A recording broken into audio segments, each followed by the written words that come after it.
दोस्तों, अगर मैं आपसे ये पूछूं कि फाइनेंशियली फ्री होना क्या होता है, तो 90% लोग कहेंगे एक बंगला, बहुत सारे पैसे और लग्जरी गाड़ियाँ। जिनके पास ये सब होता है वही फाइनेंशियली फ्री होते हैं। लेकिन दोस्तों, ये गलत जवाब है।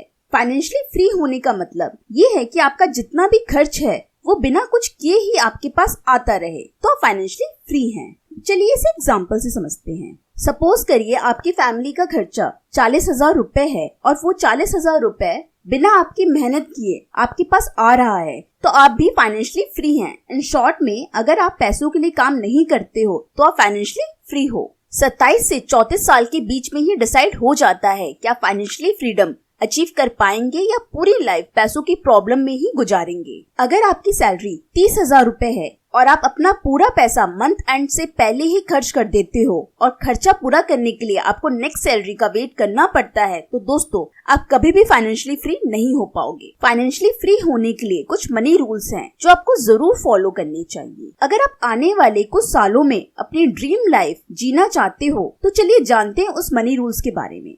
फर्स्ट है एक्टिव इनकम और पैसिव इनकम। दोस्तों, हमें एक्टिव इनकम और पैसिव इनकम के डिफरेंस का पता होना चाहिए। चलिए इसे डिटेल में समझते हैं। हमारी इनकम दो तरह की होती है। First active income, second passive income. Active income वो होती है जिसमें आप जितना काम करोगे उतने ही पैसे मिलेंगे। फॉर एग्जाम्पल, आपकी जॉब जितने दिन आप करेंगे उतने दिन ही आपको पैसे मिलेंगे। और सपोज किसी प्रॉब्लम में आपने 1-2 महीने की छुट्टी ले ली, तो पैसे तो दूर की बात है, वो हमें जॉब से भी निकाल सकते हैं।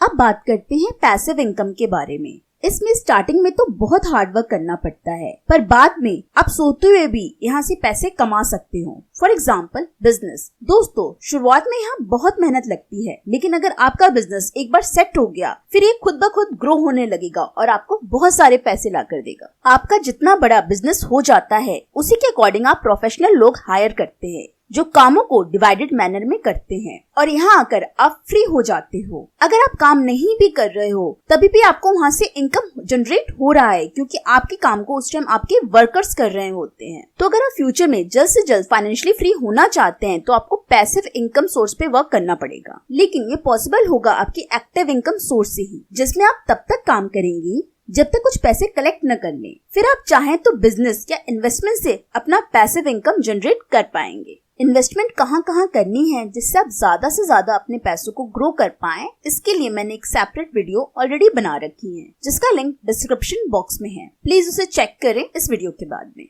Second point, difference between assets and liabilities. इसको अगर हम सिंपल भाषा में समझे तो एसेट वो होता है जो आपकी पॉकेट में पैसा लाकर देता है, और लायबिलिटीज वो होती है जो आपके जेब से पैसा निकाल कर ले जाती है। सपोज करें आपकी नई नई जॉब लगी है 35,000 रुपए पर मंथ की। आप 6 महीने बाद ही शो ऑफ के लिए एक गाड़ी ले लेते हैं लोन पर। अब लोगों को लग रहा होगा कि आप अमीर हो गए, लेकिन ये आपको ही पता है कि गाड़ी की किश्त 10,000 रुपए पर मंथ की आपको कितनी भारी पड़ रही है, और उसके बाद पेट्रोल और मेंटेनेंस अलग से। तो अगर एक कार लेने से आपकी सैलरी आधी ही रह जाती है तो बिल्कुल लायबिलिटी है। वहीं दूसरी तरफ आप एक टैक्सी फाइनेंस करा के रेंट पे दे देते हो, तो उसकी पूरी ईएमआई आप रेंट से ही चुका सकते हो, और ये आपके लिए पूरी तरह से एसेट है, क्योंकि जब ईएमआई खत्म हो जाएगी तो रेंट के सारे पैसे आपके जेब में जाएंगे। किस चीज को एसेट बनाना है और किसको लायबिलिटी, ये आप पर डिपेंड करता है। फॉर एग्जाम्पल, आपका फोन, अगर आप उसमें इंटरनेट का रिचार्ज करवाया है और टाइम पास के लिए उसे यूज कर रहे हैं तो ये बिल्कुल लायबिलिटी है। अगर आप उसके थ्रू कुछ स्किल सीख रहे हैं या अपने को ग्रो कर रहे हैं तो ये आपके लिए एक एसेट है।